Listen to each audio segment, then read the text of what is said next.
এতদিন যে খবর শুনছি না তারেক রহমান আসবে আজকে আসার কথা হইন নাকি আমি কি আর চুপ থাকতারি? তারেক রহমান দূরে আছে কি হইছে? সেই তারেক রহমান আমাদের অন্তরে, বাংলাদেশের জনগণের অন্তরে, বুকের ভিতরে তারেক রহমান আছে। পিয়ার বুঝি না, গণবুড়ু বুঝি না, বুঝি একটাই। কি বুঝি জানেন? আমি বিএনপি বারবার তো চেয়ারম্যান তারেক রহমানের একটাই চাই, তারেক রহমান যেমন বীরের বেশে বাংলাদেশে বাংলার মাটিতে আসুক, এটাই আমি চাই, আর কিছু চাই না। সবচেয়ে বড় কথা হইছে আমি কইলাম রিস্কাত ঘুমাই।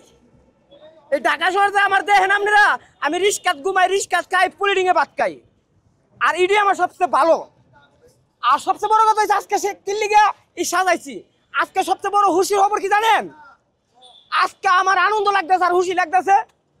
আজকে যখন ৬টার সময় গাড়ি এলে আমি রওনা দেই, এমনি সামনে দনিক পাগলা মোর দুইজনে কইতে আছে, কিরে আনোয়ার পাগলা তারেক রহমান তো আসতেছে। আমি ভাই কবে? শীঘ্রই আসবে। মানে কবে শীঘ্রই আসবে মানে তারিখ দিছে না। তখন আমার মনটা আনন্দ, মানে বুকটার ভিতরে আনন্দ, আমি আনন্দে আনন্দে হাসতাছি। তখন আমি চিন্তা করলাম যে আজকে আমি পেসকালাবে যাইয়া পতাকা কিনবো 2 দিয়া, এরপরে ছবি কিনবো। কিন্তু আমি শুক্রবারের দিন খেপ মারতাছি না, 80 টাকা মাইরে 80 টাকা আল্লাহ দিলে আমি পতাকাটা কিনছি। তখন আমি আর নাস্তা মাস্তা চিন্তা করছি না। তখন এই পতাকা কিনে আমি চিন্তা করলাম ফুল লাগবো, আমার ফুলের টাকা নাই। গেলাম শাহবাগ, নিয়ে আল্লাহ নি জোগাড় করে, পরে শাহবাগ গিয়ে দূরতাছি। ফুল তো দেওয়া অনেক, কিন্তু মানি নাই। মানি ছাড়া কি ফুল দিব আমারে? পরে এক লোককে আমার কথা, কিরে পাগলা তুই ঘুরতাছ করে? আমি কই বাবা রে তুই আমার দুঃখ বুঝবি না। আমি কই বুক কর, আমি কই তারেক রহমান শীঘ্রই আসবে, এই আনন্দ আমি পতাকা কিনলাম, আমি দূরতাছি ফুলের লিগা। বেড়া কি করছে এই কথা হইন না, সব ফুল আমার দিয়ে দিছে। আমি কই বাইরে আমি পাঞ্জাবি করছি বাইরে। আমি কই ঠিক আছে ঠিক আছে, এবার এই ফুল লিয়া সাজাইলাম।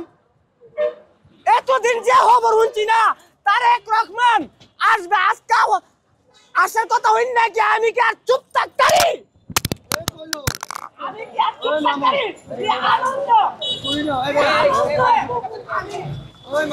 তারেক রহমান আমাদের অন্তরের ভিতরে আছে, আর তারেক রহমান বাংলাদেশে আমরা চোখে তাকে দেখবো। কিন্তু তারেক রহমান দূরে আছে কি হইছে? সেই তারেক রহমান আমাদের অন্তরে, বাংলাদেশের জনগণের অন্তরে, বুকের ভিতরে তারেক রহমান আছে। ভাই পিয়ার কথাটা বলতেছেন ঠিক আছে, পিয়ার যে বলতেছেন, আমি পিয়ার হানা দেই এটা ওহন আমি বুঝি না। আর আমি লেখাপড়া করছি 5 পর্যন্ত, কিন্তু পিয়ার টিয়ার বুঝি না, গণবুড়ু বুঝি না, বুঝি একটাই। কি বুঝি জানেন? কনসেন কি বুঝি? আমি কইতাম জনগণ যারা চাইবে সেরাই দিতে হবে।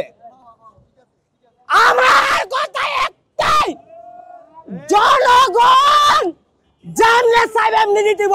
পিয়াটি গণকিক কি আমি বুট বুঝি না, আমি বুট একটাই বুঝি, জনগণ যেমনি বুট চাইবে হেমনি বুট দিবে, এটাই সবচেয়ে বড় উত্তম। আমি তারেক রহমানের কাছে একটাই চাই, আমি বিএনপি বারবার তো চেয়ারম্যান তারেক রহমানের কাছে একটাই চাই, তারেক রহমান যেমন বীরের বেশে বাংলাদেশে বাংলার মাটিতে আসুক, এটাই আমি চাই, আর কিছু চাই না।